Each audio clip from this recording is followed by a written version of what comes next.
Coming from the Truspace, we ain't answer to big neighbors. I don't give a fuck what you say. Found the universal coochie, planting seeds and birds fruit. Now I'm really looking juicy. Welcome to the Truspace. Yeah, bitch, welcome to the Truspace. Welcome to the Truspace. Yeah, bitch, welcome to the Truspace. Alright. What's good, y'all? My name's Open Book. This is my partner. Hey guys, this is Harith. Welcome back to Truspace. Yep, and this is your weekly horoscope. So let's start breaking down the energy that we're going to be hit with this week. Looking at Monday, we have the 23rd. We have the moon in early Pisces square Mars in Gemini. How do you see this playing out? Hitting us on Monday. So here we're gonna be emotionally reacting to our dreams or illusions. But this right now depends on what type of seeds we plant when it comes to the new moon in Aquarius, which was all about allowing ourselves to be in this new space to associate, connect with people, come up with progressive ideas, rebel against what's old and outdated. So the moon is gonna be emotionally connected to your subconscious mind, your dreams and illusion, and how you're gonna go about these things. By having the square to Mars in Gemini is going to create difficulties for you to figure out on how you could communicate about your dreams and illusions and all these emotional experiences that you want. But having Mars in Gemini too is going to be beneficial, since it's going to allow you to basically, after this retrograde, you've been practicing, you've been working on your skills through analyzing, intellectualizing, and taking action on these things. And Gemini is more outgoing, while Pisces is more seclusive. So you can see how the Mars in Gemini will motivate you from, instead of just always having these dreams and illusions, to actually move forward and develop the word. This is like a Kendrick Lamar, Kanye West type of alignment here, really forcing you to bring your subconscious mind out, but also really develop the way you could articulate it properly. Yeah, and just like with them, some creative leaps you may not understand or where it came from and stuff like that, or how things are being expressed, and that's where the square can really come from, because you kind of have to go into your belief system and diving into influences. Once you looking at Aquarius and the large scale network and information and social cause that you want to push forward, you really have to start checking your influences and your belief system. So once as the moon goes into Pisces, so because like what Harith was saying, we've been having this Mars and Gemini energy, been trying to align our passions with curiosity and going out there and starting the conversation and making things happen. As we're trying to organize and emotionally respond to our belief system and the influences in our life, it can cause a real frustration, because there's just going to be this heightened sensitivity. And when we're already in the energy of saying things, so that maybe we're exerting energy into being curious, and you fuck around and find out, a skeleton that was in the dark that you may not have seen, or enlist an influence that is a little bit more overwhelming than you can bear, and then now you can take in that information. But that's what the square seems like it might bring upon, take advantage of that sensitivity with the moon in Pisces. And then what about the trine with the moon in Pisces to the south node in Scorpio? So the trine will probably help you create opportunity as you dive deeper in, like, how do you feel about your dreams and your illusions, and what actually is gonna work for you. Like a good tip here is try to be realistic with your dreams and illusions. So with the trine to the south node, you can see what you need to let go of, what type of vulnerabilities or power control issues that's holding you back from achieving that dreams and illusions, like cleansing your subconscious mind, but also developing some form of stability. To the moon in Pisces, since it's very indecisive here, it could be very flowy, and the south node of Scorpio could help you to detach from your all necessary vulnerabilities, but to figure out what you truly want, so you could create emotional stability, and that will help you stabilize your emotional state. With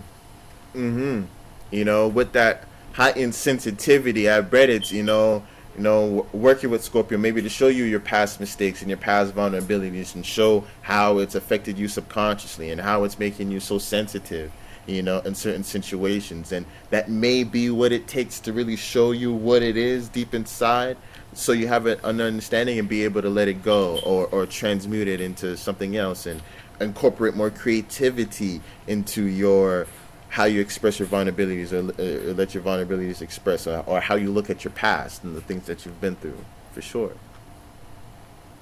Hmm. What about Venus conjuncting Saturn in Aquarius? How do you think that is going to hit? So now Saturn, the planet of reality, and restrictions and boundaries, since we've been using it for a while here, when it comes to our network, the people we want to be associated with. We're trying to build some form of reality when it comes to these ideas that we have. The conjunction with Venus is gonna test out where we're putting all our love and appreciation to, or our indulgence to, where we're putting it into like wrong groups, wrong associate, or the right groups, the right associate. And the conjunction is gonna allow you to really see that, boosting the harshness of Saturn lessons, making you really become aware of it, and see, forcing Venus to really take responsibility, because Venus and Aquarius gonna get highly flunked out. I want to show love to everybody, but no, Saturn wants to develop a solid thing that we can stand on. And the last thing, when it comes to a group, we want to stand on our group. When it comes to this love and appreciation, we want something dealing with responsibility, longevity, something dealing with reality, like a further planet, not a closer planet, basically. Mm-hmm. Yeah, yeah, absolutely. And it's crazy because Venus and Saturn, I feel like the relationship where, in the planetary family spectrum, Saturn would be grandpa, and then Venus would be the young daughter, that has the prospect and potential of being a moon, the mother. And then the moon is the daughter of Saturn. So that's where it's the grandpa, and then Venus is the young daughter of the moon. So you can see how Saturn has high expectations for Venus, and wants Venus to maintain, her purity, her pure potential of connection, of connecting ability. She can be used to bring in further connection that helps facilitate the family. Due to her, she can go and be a satellite for some planet, and bring our family influence into a broader scale, if you get what I mean. So Saturn has standards for Venus. So I wonder if people, especially because it's in Aquarius, I wonder if a lot of people are going to be really hard and selective with these the relationships they get into. Like, people maybe cutting you off, or throwing you shade because there's such a heavy cling to a certain level of standards, whether it be, right in their life, and that's what they should uphold, and put around, or based off of delusions, and and thoughts that they fixated on but never really fully communicated and integrated with the larger social network to see how things really, fan out, when you get into those little echo chambers. So I see a lot of people being stingy relationship wise, and maybe getting out of relationships, or a lot of solidifying, if we've been planting the right seeds, in terms of you have like-minded people, um, that you can relate with, and you've been understanding to work makes the dream work. So maybe things, there's a deeper commitment that comes about within your relationships, or things start to solidify a little bit more, and things get a little bit more, you know um integral, where teamwork makes the dream work is not just as fluffy as an idea, but it's more of an actual reality of something that is, going on. And you're able to interact with like-minded individuals to build some type of stability within your life. So it can play out either ways, depending on how we've been planting seeds. Hmm. Hmm. What about Mercury in Chiron square? I mean Capricorn square Chiron and Aries. I mean, in Jupiter in Aries. So right now, we coming from the Mercury and Capricorn retrograde. So we've been doing a lot of reanalyzing, reorganizing on what type of this construction plan that we want to commit to, so we could later on go communicate and associate with it. When Mercury goes back to when it goes to Aquarius, right now having the square to Carya and Jupiter in Aries is gonna challenge the Korean, the wound about individual that you have around yourself, and the challenge for you to integrate it with a better collective sign like Capricorn require to really put your emotion aside and maybe even your ego and really be more like business orientated. But also Korean and Jupiter in Aries will remind you of that the inspiration. Why did you even start everything? And what to guide the Mercury in Capricorn, really inspired. So a lot of these ways you will go about communicating, uh, connecting with people. It's not all about controlling people. It's not capitalistic. It's more behind it like a vision. You have this imagination that you want, that is the backup of your business basically. Mm-hmm. And the square is the learning opportunity for you to bring these together, the experiences that you want to develop about who you are and the thoughts and ideas about your business and status. Mm-hmm. Mm-hmm. Absolutely. So that whole contemplation from the retrograde, yeah, it helps you bridge that gap of where you lost your individual desire, throughout the traveling of Mercury, through the signs, and how you can integrate your higher perspective now within in Capricorn to your original desires and your starting points, and really um, creating that balance, just like what you were saying. A businessman, or the top execs normally forget what it was like to be on the grind and start something out from the ground up. Experts, people who reach the highest, maybe get so lost. Maybe they developed a whole individual language around a certain topic, like a martial artist or something like that, and then forgets what it was like in the beginning, how they had to learn. They went to school and learned the basics and something like that till they learned to adapt and do stuff like that. So it's always valuable to have that challenge, to challenge us to see where we've come now and how we can connect that to our starting point. And a lot of times we're exposed to all of the dips and turns and how we got lost from point A to point B. Mm. What about the Sun in Aquarius trine Mars in Gemini while sextiling Jupiter in Aries? So right now, as you're putting more awareness and creativity on being fixated and stubborn on who you're gonna be associated with, networking with, what you're gonna be communicating and fighting on in terms for the collective, like what you personally want, basically. The Mm-hmm. trine to Mars in Gemini is gonna allow you to harness all this passions, desires that you've been the ways of communicating that been developing with your nervous system, and really bring it to the Sun of Aquarius. You group in the people you're networking with, but also the Sun of Aquarius will bring like a stabilization to Mars in Gemini and not allow it to be so like indecisive, and actually allow it to have a direction. Yeah, there's this group we want to communicate about, and this will allow us to develop more information about what we're associated with or what we're trying to know more about.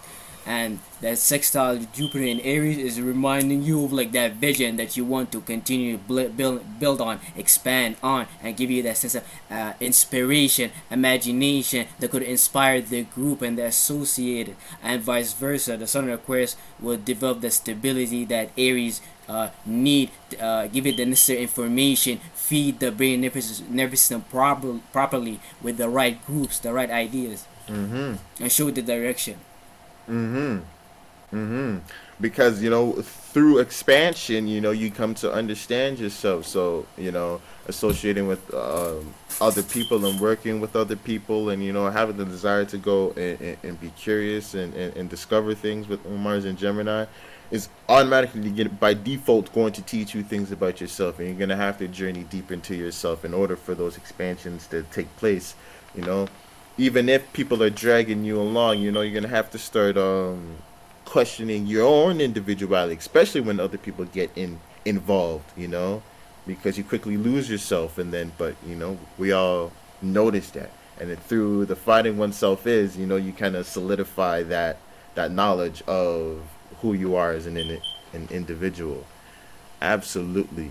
There's a live podcast called Kill Tony, where it's a comedian who has comedians come on and do 1 minute of stand up, and he's on a panel. He'll have like a famous comedian come up, and then they'll kind of like talk about the set after, roast the person, ask them, interview them, ask them if they have any special talents and shit like that. But the host, Tony Hinchcliffe, he's a Gemini Sun, um, Aquarius Moon.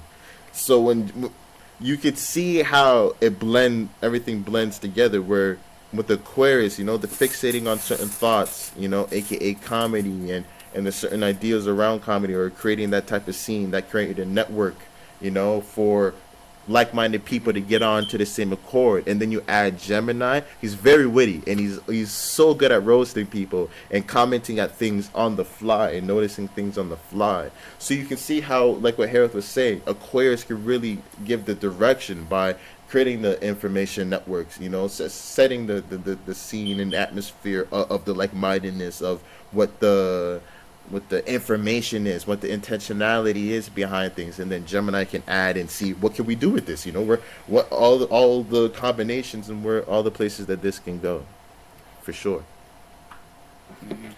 So yeah, This energy make you take a lot of. This energy is gonna make you take a lot of action, basically. Yeah.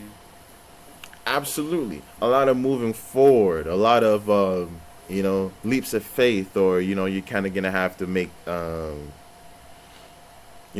go with the flow type of thing, type of area where you already making a lot of decisions based off of who you're associating yourself around. So a lot of things are being drawn to you, especially all the planets are direct now. So it's kind of like we're reaping what we're sowing for a little bit, especially since it's new moon energy. We're building up to a climax, if you get what I mean. We're building up to change. Yeah, exactly. Mm-hmm. So yeah, definitely Monday seems like a more sensitive day, more than being in Pisces, where we're gonna come into a lot of challenges, creative challenges through this push to move forward. My best advice is to really tune into the influences, and the subconscious aspects, and trying to really heal those as you're being pulled to different places. And don't be afraid to include your imagination and creativity in terms of coming to solutions with things.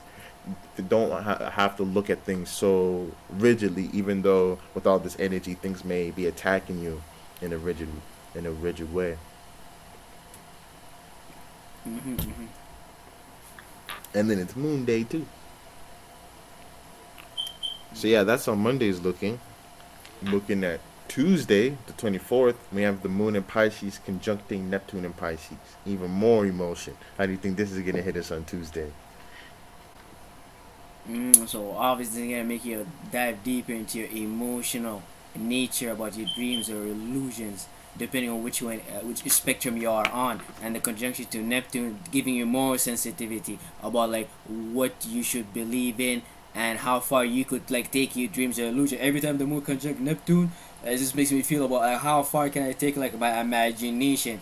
Is this realistic? Can this make sense or not? Which is this is why I feel like this makes the moon in Pisces perfect. This is the time for you to really see on how you could add more imagination, meaning and reasoning to is this dream worth it or not, and really becoming aware of what's your own dream versus what's other people dream is influencing you, because this is highly sensitive and highly mutable too, so people get caught up very easily. I'm telling you, if you start asking people their dreams, you're gonna realize that no one has their own dreams. People just pick up their own dreams from the third dimension all the time. Yeah. And this is gonna be the key here with the moon here conjunction, allowing you to like kind of dive into your own dream. If you have that ability and like sustain that spaceship, was gonna be very hard with like Pisces energy and Neptune here, like being in like later degree, really forcing you like, can you do this or not? Do you have the ability or not? Mm-hmm.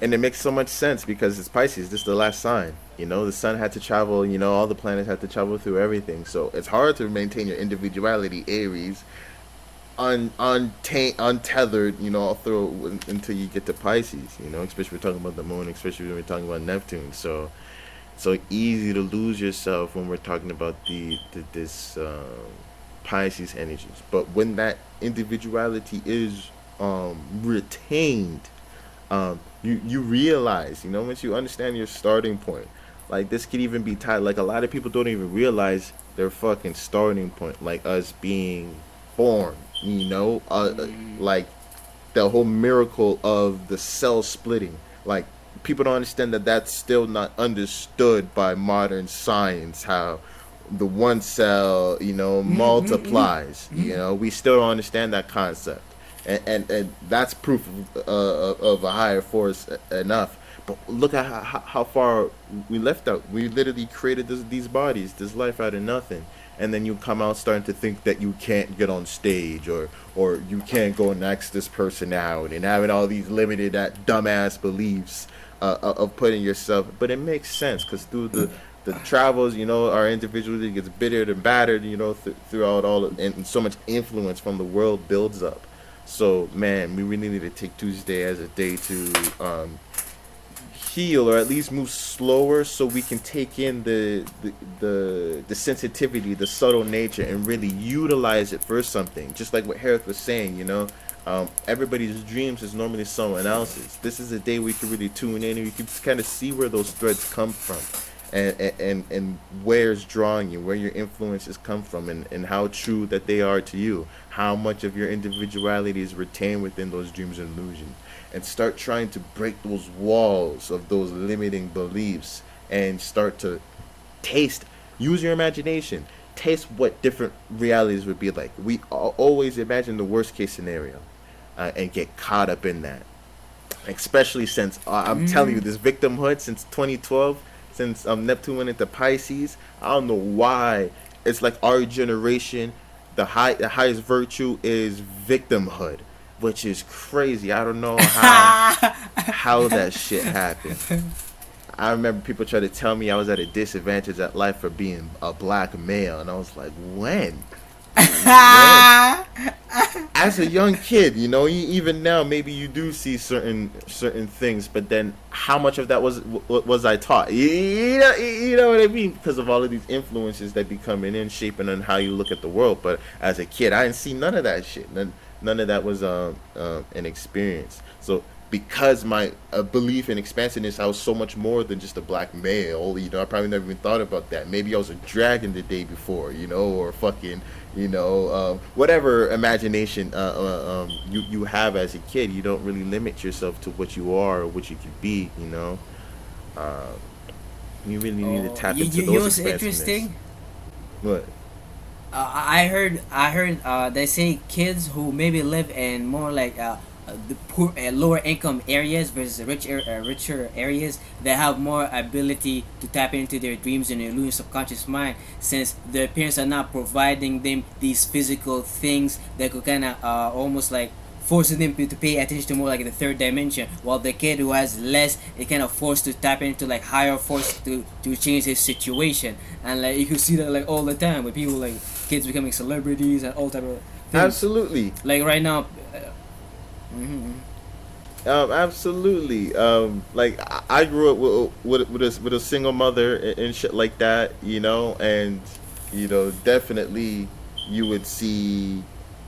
I wouldn't see her much, so there wouldn't be much of her influence because obviously she's working and she has to go and do certain things. But then certain other people that I would know, say more suburban type setting, they would have their dad be making a lot of more money in their mom's home, and maybe they would have more of a sour relationship with their mother, or more of an imprint from their mother, because there was more of an influential impact because of the different type of setting. Yeah. So I get what you mean, Mhm. but because of where we Mhm. were in the settings, she didn't really have that much of influence. She gave me to the school system. It's like do what you want with this nigga. And, that sets you up to be, oh, okay. Let the world imprint on you. Or what's on TV. Yeah. You let the world imprint on you a lot more. Absolutely. Mhm. Mhm. So that's how Tuesday's looking. Sensitive day, very sensitive day. Really Mhm. take that into like what I was saying, healing your individuality, healing your inner child. Really start taking your beliefs and tasting them in your mouth. If it starts tasting sour, your dreams start turning into a nightmare. It starts feeling like restrictive. Then you have to abandon that shit, or expand past that. Use your imagination, um, and don't doubt, how things can come about, because you really don't know. But taste those things in your mouth and fixate on those in your minds, and then you'll start seeing the pathways open up. Just like that's what Pisces season is really about. In that area of winter, you can't really complain about the crops that you didn't plant, and all of this different type of shit. You really just have to take in the whole experience and plan for a better spring. Plan when the dew goes away, when the frost goes away, what you're gonna plant, if you get what I mean. And visualize it, taste it, know it, get intimate with it. And you're starting like the whole full moon cycle, so like like keep notes. Exactly. So yeah, that's how Tuesday's looking. Looking at Wednesday, we have the moon conjunct Jupiter in Aries, um, while sextiling the sun in Aquarius. How do you think this alignment's gonna hit? So this is interesting. So now you're coming from your more from a emotional state of feeling your dreams and illusions to more now to Aries, where you want to initiate new ways of seeing and feeling about all these dreams and illusions that you've been diving into and connecting with, aka fighting for the seeds you planted when the moon was in Pisces. Now having the conjunction to Jupiter in Aries, if you've been doing the work on expanding your individuality and learning about what you want to do, that image, that control you want to apply to your brain and nervous system, then now you could like expand your emotional state and deliver the necessary wisdom and information to guide the moon. Since the moon just got a lot of information from your dreams and illusions and subconscious mind, and now you're creating that brain and nervous system connection to like rewire yourself. And then having the sextile to the sun in Aquarius is helping you to bring your dreams and illusions, and now all the sense of I want to fight, I want to give birth to what you're paying attention to, dealing with your association, the people you're networking. It's almost like putting the light to the group, and like you have all this energy to go utilize it for, like you're harnessing here. Absolutely. Absolutely. And that's why it's so important to, like when the moon is in Pisces, for us to really, take in these subtle influences that are controlling our lives, and to us play with our imagination to visualize what can be. So when the moon goes into Aries, when it conjuncts Jupiter, I feel we'll feel that optimism, we'll feel that expansion ability. But if it was we couldn't stop thinking about our nightmares, then that's what we'll be afraid, and then we'll maybe start being more defensive, and argumentative and aggressive towards things, instead of passionate and motivated to expand ourselves, which is what we can tap into and utilize those visualizations. Absolutely. You may fuck around with the sextile and sun in Aquarius, where you play around with an imagination, moon in Pisces, then all of a sudden moon goes into Aries, and Jupiter is the luck thing, and your experience, maybe an experience happens that makes you feel capable, like that imagination could be possible, or you just feel a surge of confidence that to try and take the steps towards that. Sun in Aquarius will give you an information link, it'll give you a person in your life, give you a connection, it'll connect you with someone abroad, a discussion, or whatever it is, to help push that further along. They'd be like, all right, the universe has received that, or you're ready to work with us. Okay, we'll send you someone to help you out. That's a perfect description. Yeah. Absolutely. So Wednesday is really a day to believe in yourself, and to believe that you can incorporate your individuality, your individual desires, within the groups. Really having faith in yourself, in your own emotions. And that's if you've been doing the work. If you've been doing the work, really paying attention to your internal, and where your influences are coming from, you can place way more faith into yourself. And then wherever you go, it's like, I go where I go, you can throw your hands up and be a little bit more able to let go of the results, or to resign from expecting what's to happen. That's what Jupiter kind of brings. Mm-hmm. So yeah, that's how Wednesday is looking. Looking at Thursday, the moon in Aries is conjuncting Chiron. How do you think this is going to hit? So I bet with when the moon conjuncting Jupiter, like I provide these experiences for you to experience your individuality that you want to develop. And now the moon conjuncting Chiron, now you seeing where you could work on how did that make you feel, that sense of expansion, and that you took action on. Did it wound yourself? Was it too much, or can you work with it? That's what I feel also with the Sun and Aquarius helping you deal with that. Moon in Aries conjuncting Chiron, which gonna help you redirect all that inflammation to gain better process on how you could deal with your association and the people you network with, and which is gonna be very good for yourself. Mm-hmm. Mm-hmm. I get what you mean. You know, it adds that progression. You know, Aquarius adds that progression and things moving and things developing for you to have more understanding and development of your individual self. If you get what I mean, for sure. And then the moon going into there, we can really tap into what's going on in that area of life, and tap into our deeper motivation, for sure. Venus is entering Pisces as well. How do you think this is going to hit with Pisces entering its exaltation now?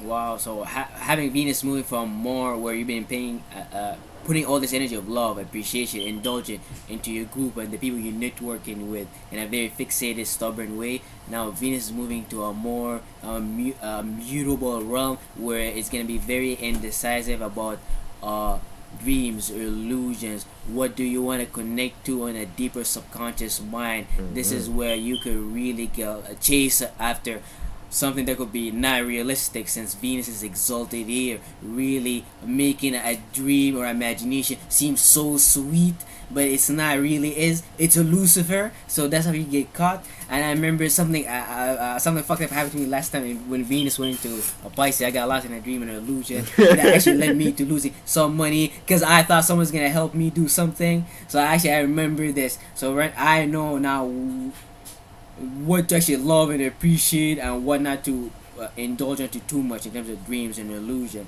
I could see this making you become very aware of how you've been putting all this energy of Venus, because Pisces is very sensitive. It wants to see whether how Venus was doing. Was it like eating the wrong things or not, basically. It's the final sign really before it goes to Aries, like. Absolutely, it's like the ultimate type of relationship and appreciation that you can have. You know, like the that all-encompassing type aspect, and Venus is, you know, Pisces energy is, you know, all in and all-encompassing, and Venus being sensual, you know, it's like overloading its senses. You know, so it definitely can take things super far. Just like what you said, this is like Lucifer energy. But remember, that's like the counterpart to Jesus. That's like the negative or the antithesis to the Jesus energy. So it could play out. Look how Jesus had love for everybody. You know, you can really tap into the unconditional love and not judge. You Mm-hmm. know, where you can really connect with the lucidity of reality. You know, if something were to happen in a dream, you don't question it, don't judge it, say that this is bad. You know, you kind of just roll with it and accept it as part of the flow with everything. So having Venus and Pisces is making everything kind of more lucid in that aspect. That's why you can overexalt, because you don't realize that you're taking so much, you're eating so much, you're being so Luciferian, so succubus and stuff like that, because of that, because of that because senses are so heightened that you don't necessarily notice that you're going overboard within certain things. But that's why it's an importance to have awareness, and why, you know, you would need awareness of these energies in order for you to maximize the highest positive potential, aka bring out the Jesus consciousness and use it to have a general love for everything, and a love and appreciation for all the influences that you have. But look at our subconscious mind. If we have a dirty ass subconscious mind, it's gonna be hard to have the unconditional love, and there's gonna be so much Luciferian shit that we're holding on to that maybe we don't want to cleanse. Um, this is a lot of time where relationships, the subtle aspects of relationships, start coming to the surface, and you start to see it. If you're the succubus, if you're with the succubus, you know what I mean, or who's really holding you down. At the end, who's feeding your delusions, and or really having the larger scale perceptions of all of your relationships and all of your assets. From a biology point of view, Venus is like your hormones, how you achieve Hmm. equilibrium within your body. And here, I feel like you're gonna become more highly aware on how does your dreams and illusion affect your hormonal system. Does this dreams and illusion make you feel good, which help you obviously develop more good hormones, or this dreams and illusion it kind of makes you very scared and it's very unrealistic, and that make you develop bad hormonal health. And so that's gonna make you actually aware of these things right now. Absolutely, absolutely. You even talking about that. It just reminds me. Look at something like say like drinking something like milk, or stuff that cause like acne and stuff like that, and then how say like milk would have a lot of hormones in it because it's like a maternal drink and stuff like that. Look at how the advent Uh, of the extra hormones, of the extra Venus aspects, cause reaction on the surface of the skin, if you get what I mean, where it has to come out. mm, So subconsciously, all of the things that you're connecting to, you're just making connection, connection, connection. Giving appreciation, emotional exchanges with everything. Overloading on that energy. It's like overloading on like these hormones, and you'll start to see it come out on your subconscious and your influences in life, and then your dreams and imaginations, start becoming infiltrated by these things too. mm, Just like how the pus and but the acne starts infiltrating your skin, showing the buildup. mm, that makes sense, and it's spicy too, dealing with the skin. Um, it's interesting, yeah. Because it's here, Venus here, because it's kind of metaphysical. So it's like you kind of see, okay, how does this affect my hormonal state on something so metaphysical? And it's this the end of the collective science. So when the Venus go back to Aries, it's gonna teach you how to rewire your hormonal system based on your dreams and illusion, and it's how it affects your brain and nervous system. Since the relationship is like very tight, the skin is very close to the brain and nervous system and to the hormone system, and a lot of time we're not aware of how these things like connect together, or how the fast the transition is when it affect us. We think it's completely separate, or how does my skin affects my brain and nervous system, or vice versa. Yeah, I get what you mean. It's a direct contact, and we don't even realize, yeah, that connection. I remember seeing in the Neil deGrasse Tyson show on Netflix, Cosmos. He talked about how we even have like a layer of electrons around our skin. So when you're touching another person, it's Mm-hmm. like a repulsion effect of your force field going against Mm-hmm. their force field, essentially, and you never really touched another person. I don't know how piercing and cutting, cuts into things, but it's the repulsion act of electrons that is the final and cloud between your skin.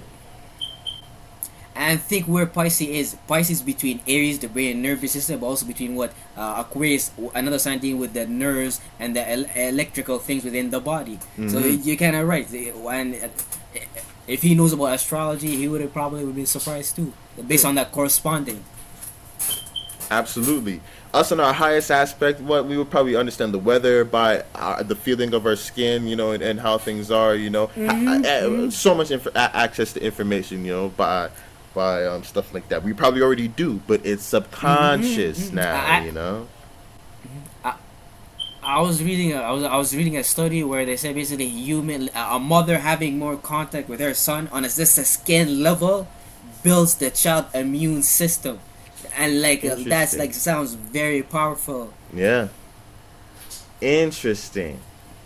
That's true Mm-hmm. because if you look at it, Because even the chakras, just in child development, that aspect of the physical touch, that needs to get satisfied, and once that it creates a higher sense of safety, which doesn't interfere, no stress hormones, so and you're comfortable with touching people, so it doesn't lead to disruptions in your immune system. I can see that. like think about a child. Like when a child comes out from his mother, like she represents the earth element. But like this is where he develops a lot of his immune system and how he reacts to the world and things like that. But how does he develop the way he takes action, his blood flow, and his muscles, his bones from the father, which represent the son. When he takes him, he separates him from the mother. He starts crying and things like that. But it's the same thing. Astrology as a family, the same thing runs. Absolutely, 100%, 100%. So this Venus going into Pisces, this is a real chance for us to really connect with our highest levels of imagination and tap into levels of appreciation of our life, of our surroundings, that we can really feel satiated and in love with life, and creative at its peak. But we have to do that with through awareness and a cleansing of our subconscious mind, and rectifying of the influences in our life, so that we can trust, those subtler influences. We don't realize how deep environment influences us. But Venus going into Pisces, Mm-hmm. we will. And that'll determine whether you will access those Luciferian energies or whether you tap into that Christ energy and start to love everybody. That Buddha energy. But yeah, that's how Thursday's looking. A lot of love, or a lot of demonic stuff. But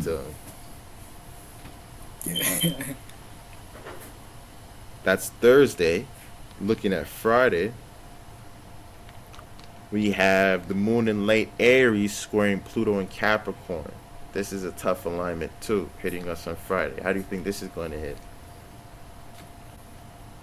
So right now you're gonna go through that learning opportunity that you need to do when it comes to take power and control of your business or this construction plan that you've been working on a while. As you're seeing everything as society is getting crumbling, inflation, companies crashing down, crypto, scams, all type of things that's going on, and you trying to see where you could fit in all of this and how you could develop your own power and control and take your own like you basically climb the own mountain and like gain positioning so you could feel more confident, more secure in society, and not allow someone to be on top of you, which is the most dangerous thing. Because Yeah. like you don't want someone to cap how far you could go. This is the same things that makes a lot of Capricorn angry, or because they want to dive in, they want to go for something so high, and if they don't put they're ruled by Saturn, so they better put their all their energies to that as opposed to a small positioning into the world. And Pluto in Capricorn is really forcing all of us to do that, and the square is forcing you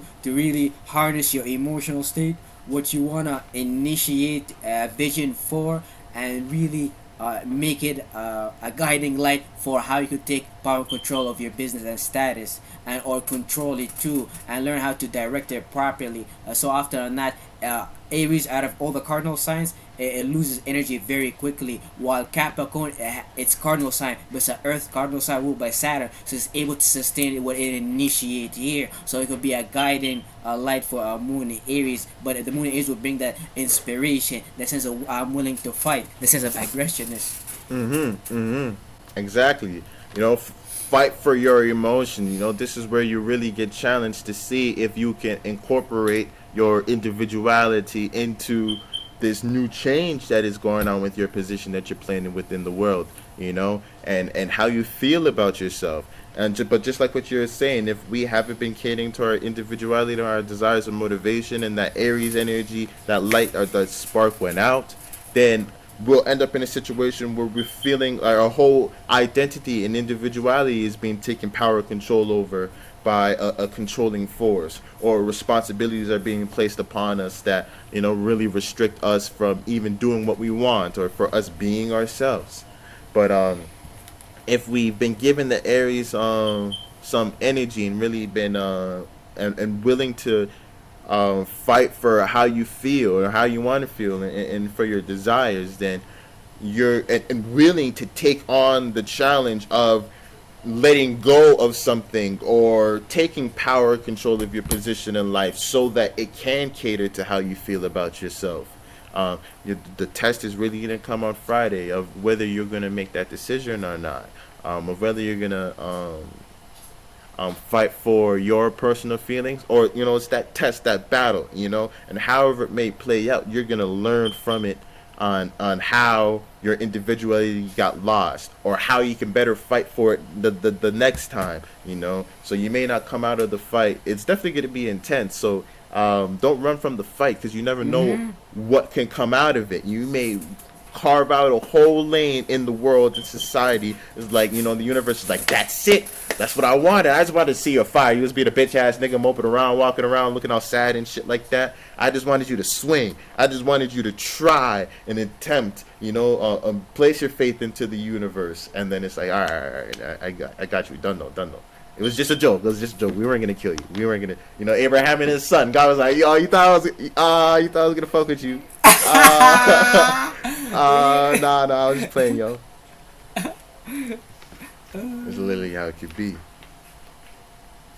So yeah, that's how Friday's looking. The 27th. Looking at Saturday, we have the moon in Taurus conjuncting Uranus and the North Node. How do you think this moon going into its exaltation now? Very Venetian week. Week looking. Very sensual week. Now moon's going into its exaltation in Taurus, How do you think this is going to hit? So right now we're gonna be emotionally trying to really stabilize and ground the experiences that we went through so far, in terms of what we planted in the new moon, the people we're gonna associate, connect with, and the dreams and illusions that we're gonna have with them. And then who the passion and desire that we sparked on the fight we did. The moon in Taurus is going to be us stabilizing and grounding and creating safety and security for all these things, and trying to see whether they could help us to develop more of a unique original value, since Uranus in Taurus has been here for a while, allowing us to put all type of energies into developing this product, into developing this safety and security, this money that we can rely on. But this is highly dependent whether you did the work or not. So the moon is gonna bring that emotional connection and make you see if whether you feel connected to this value or not. And obviously Uranus is gonna electrify what the moon is bringing so far. And the North Node is opening the path for your spiritual path and allowing you to really, because the moon is exalted here, so you're emotionally getting connected, highly connected to the physical realm. But like, there's nothing get connected to. Everything is destabilized. So you're gonna have to put things together as you go, since the North Node is like the unknown path. It's almost like it's in Minecraft. You walk in a server and you're just building. There's nothing there. And if you see Minecraft servers, they build all type of crazy things. And like, this is what I feel here. Absolutely. You try to put down the mental blocks for it. I Absolutely. make sense of this. I made sense of that. Absolutely. Like when there's a Taurus or something like that, and don't get it wrong, Tauruses can get it out the mud, that's for real. Or that Taurus energy is very sturdy in that way, but I feel like they need a ground, or like a starting basis, where Aries literally gets spring going, it causes that movement. But once Taurus gets momentum, they can sustain it. AKA, you give Taurus assets, they'll hold on to it. You know what I mean? It'll appreciate in value. They'll raise its value and stuff like that. Taurus does have that energy, but like what you were saying with Uranus and the North Node adding all of this instability, all of this innovation, it may really bring out, bring out that Taurus energy to its heights, and we may not necessarily be able to deal with that, AKA it can turn into hyper materialism, where you start doing other people dirty, or you start thinking more individualistic or more rebellious, or you're trying to take advantage of other people. You kind of get distance yourself, and start playing more of a numbers game in terms of material, all for the sake because we're really valuing and emotionally responding to stability. But stability is not real there right now, so this may lead to some drastic and crazy decisions, and lead us into having to make decisions that maybe are uncomfortable because the North Node are there, and then the Moon's exalted in Taurus. So the whole fight is to be uncomfortable. So we may not see the obvious answer of, okay, take this short uncomfortability right now and move things slow, because it's going to take away what we want the most. And we could be short-sighted. This is spring type energy with the moon going into Taurus, but the sun's in Aquarius, and it's creating that square energy too. So I can see how us being in Aquarius season, we're already wanting to push things forward. Not wanting to accept that the value or the means of exchange is unstable. So the way we have to go about things is a lot slower. We can't move as fast, and it has to be well thought out. If you get what I mean, we can't just be intellectual, because we'll come up with the whole idea and schema, and then look, the funds aren't there, or the resources aren't there, or the stability isn't there. You can imagine, we can turn the U.S. or Canada or wherever into, you know, um, you can influence the institutions and change everything. You can have that high dream, but if the country goes to war, are you really going to be able to, if you get what I mean? So that instability can really get in the way of things, forcing us to really get it from the mud, forcing us to tap into the deeper aspects of Taurus, and really accept moving slow, accept development, and really focus on nurturing our the most positive aspects of our emotions, because we won't get satisfied right then and there. You know. It's a hard battle between Aquarius and Taurus. While Aquarius trying to strive for the future, which that could exist and what could not exist, depending on whether we could bring it. And Taurus, what currently exists, is like Earth, terra firma, what we stand on. And as you can see in like society with the internet, metaverse, we're trying to bring that realm like down here, down to Earth, and but which is very hard. It takes a lot of resources. Like as we trying to do things like put these videos together, lagging, all type of necessary information we need to work through to make the associations better. Mhm. Mhm.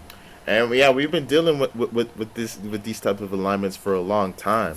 But now the sun's in Aquarius, Mm-hmm. so it's hitting us with like this Grand Cross energy. So on Saturday, we may experience a lot of change, because of this, um, fixed cross, because the North Node is there with the Moon, and the Sun is squaring it in Aquarius.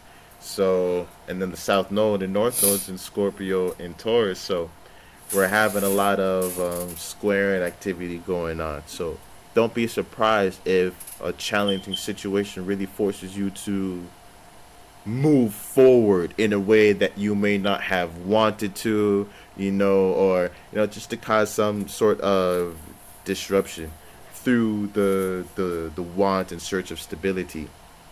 But Aquarius is, really go go go right now, and so much people are involved with how we perceive things right now, and how um we collect information, how we just go about. It may be hard for us to find ground,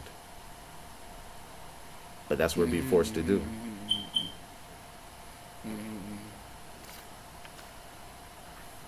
So yeah, that's what Saturday is looking like, a very grounding day, a very challenging day for us to really dig down deep into our inside of ourselves, and accept the things that we have to move slow, accept the things that we have to develop more value into, accept the material reality, the physical reality of how we feel, and allowing that to incorporate in our plans for bettering the world and moving forward, and group make teamwork makes the dream work this Aquarius season. Mm-hmm. So yeah, that's Saturday. Looking at Sunday, we have Sun in Aquarius trine Mars in Gemini. How do you think this is gonna hit? So I actually kind of spoke about that earlier, but as we've obviously been paying more attention to who we can associate with, network with, and develop more stability on the sense of on how we can bring our own creativity to the group.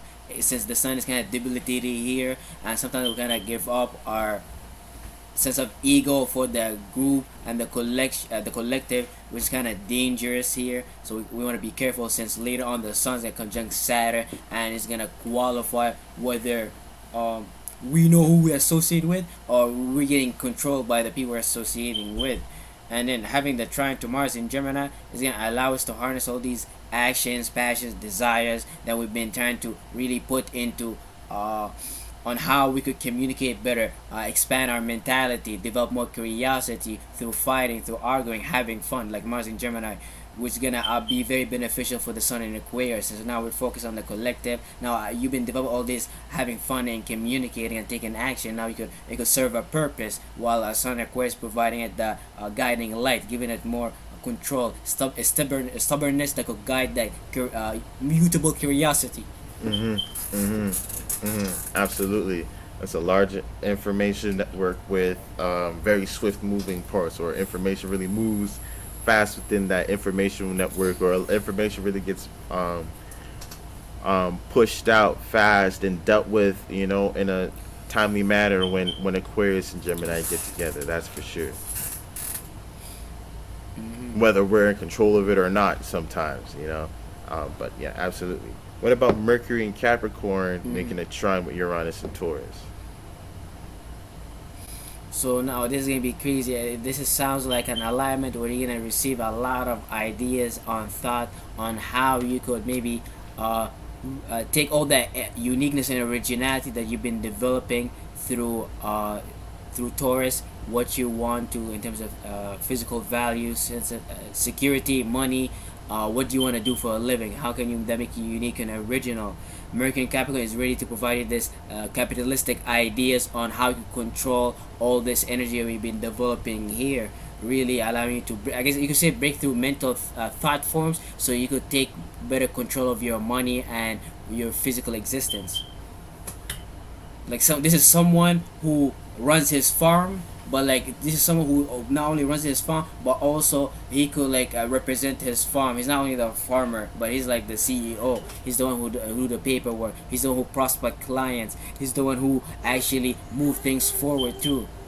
Yeah, But he also understand the farm. He understand the hard work. He understand the stability that is necessary. absolutely. Um, I get what you mean.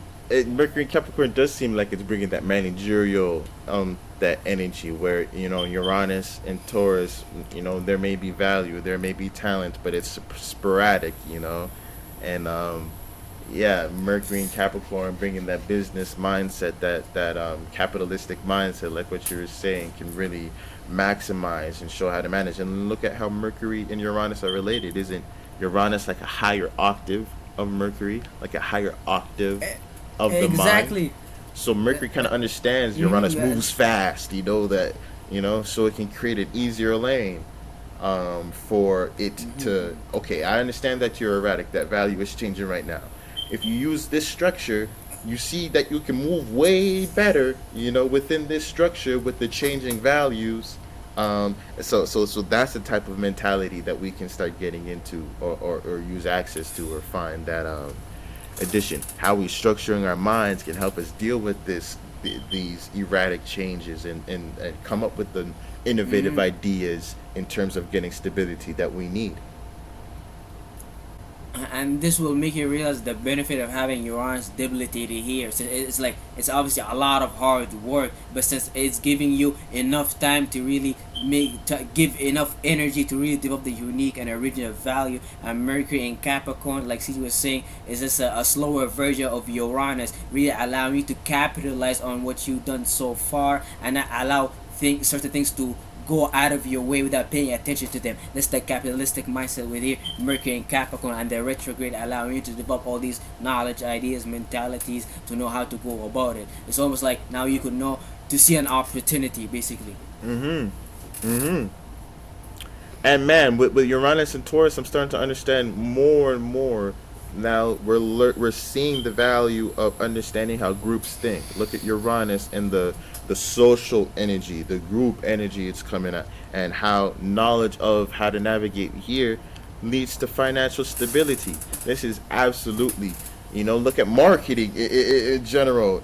If marketing on a large random scale versus to a specific demographic, it is drastically different. You'll get way more turnover in terms of um, understanding groups of people, and we're starting to understand that and how groups of people think. If you wanted to start a new business, things are changing. You have to understand how people think if you're going to be launching a business that's going to be catering to people. So instead of just being good at something, you can love something all day, but the way that you do it is not shaped in a way that other people can receive it, or it's not how people think about it. You have to start incorporating that holistic thing. You can't make money without other people. We used to be stuck in certain mindsets, but now we're seeing the entanglement of everything, and you can't do this alone. You just can't establish that stability on your own anymore. I was watching a video on someone speaking about like the true purpose of money or the true purpose of business, and it sounded perfect like astrology. He talks about the true purpose of business, status, building, construction. Capricorn is to what? To meet people. Aquarius to know people. And I was like, that makes so much sense. Cause it really that's what it's all about at some point. Cause all the physical values at some point don't even mean nothing. Yeah, that's what a lot of my Like friends. a group of men, a group of men, a group of people, a group of Masons came up with the value of Capricorn. Like, and because they're the one who they're the one who communicating about it. hmm and that expression and that way of doing it. But for sure, so much of the people I know, like from university and stuff like that, they value the connections. It's always the connections that was made Mm-hmm.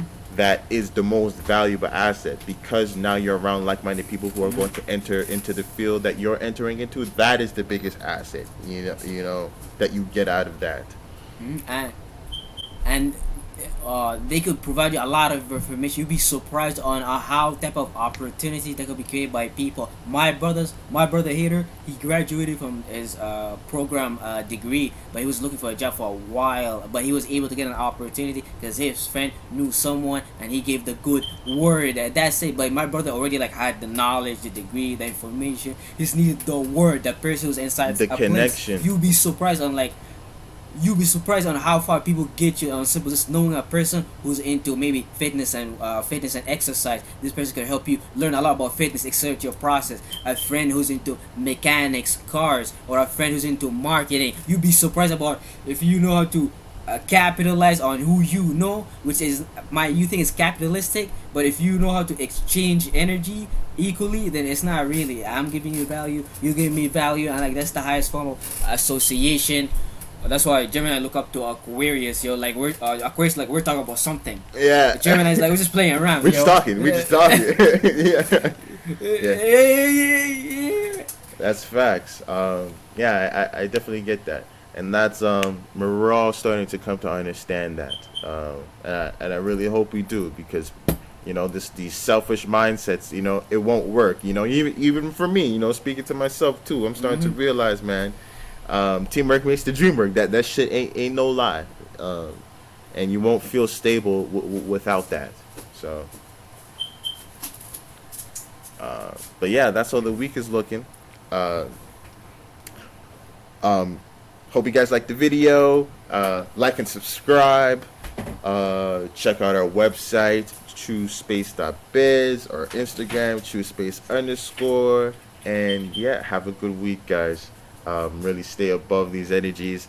Very sensitive, very Venetian. You know, we really have to tap in and understand the influences that are going on in our life and where they're bringing us, and really cleanse the hell out of that shit. It's new moon time, so this is the time to be planting seeds. You know, moving forward. You know, in the intentionality that we have set.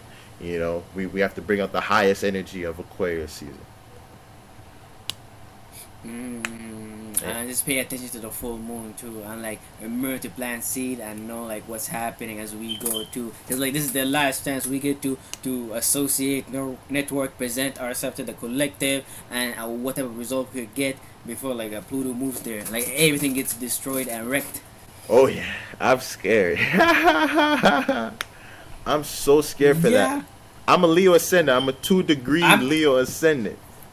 So Pluto's like gonna go on my 7th house. It's like, yo, what does that even mean, bro? What does that even mean? Opposing my ascendant. Oh, Sean's gonna experience that too. Yeah. I'm gonna get clapped. Interesting, yo. We'll see how it goes. But yeah, thanks for watching, guys. Take care.